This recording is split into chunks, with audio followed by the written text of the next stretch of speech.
Magandang gabi po, Luzon, Visayas at Mindanao. Ilang araw bago ang bagong taon, nasawi ang isa sa 7 nasaktan sa pagsalpok ng isang SUV sa loob ng isang bangko sa Quezon City. Nahuli kam ang pagharurot at ilang beses na pag-atras abante ng sasakyan. Hawak na po ng pulisya ang driver na nakatakdang isailalim sa inquest. At nakatutok si Ivan Mayrina. Nagimbalang marami ng araruhin ng isang SUV ang branch na ito ng Bangko de Oro sa barangay Pasong Putik proper sa Quezon City bago mag-alas 5 kahapon. Kanina ay nilabas sa pulisya ang kuha ng CCTV kung saan nakita ang mga pangyayari. Sa kuha ng CCTV sa entrance ng bangko, makikitang paatras ang SUV. Sa inisyal na investigasyon ng QCPD Traffic Sector 2, nabangga raw nito ang isang AUV na nakaparada rin doon. Pagkatapos ay bigla itong humarurot papasok sa bangko.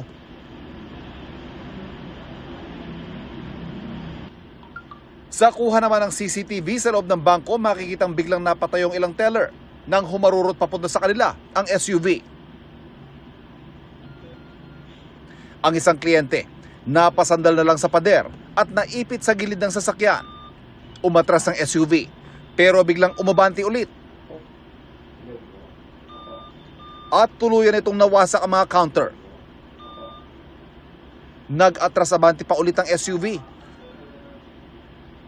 Umuusok na noon ang SUV nang muling umatras. Paglabas ng dalawang sakay ng sasakyan, sira-sira ng paligid at 7 ang sugatan. Agad silang dinala sa ospital. 4 na kliyente, 2 empleyado ng bangko at isang security guard. Ang isa sa mga kliyente, nasawi sa ospital kaninang hating gabi. Ang 4 po sa kanila ay nakalabas na ng ospital at ang 2 ay kasalukuyan pa rin naka-confine. Nasa kustodiya ng pulisya ang lalaking driver ng SUV. Pumayag siya magbigay ng pahayag pero humiling na huwag namin siyang ipapakita. Nagsinyal yung guard na iatras ko yung sasakyan ko. Pagkatapos ganun ko, natrasan yung hindi mapigilan, yung sasakyan. Tapos, ilagay ko naman sa dumiretso na naman. Hanggang ganun, dumiretso, diretso sa hams na yon, pumasok pa sa loob, hanggang na-accident yung mga tao sa loob. Naapakan yun yung accelerator na umatras, pero hindi mapigilan yung sasakyan. Handa raw siyang tumulong sa mga biktima.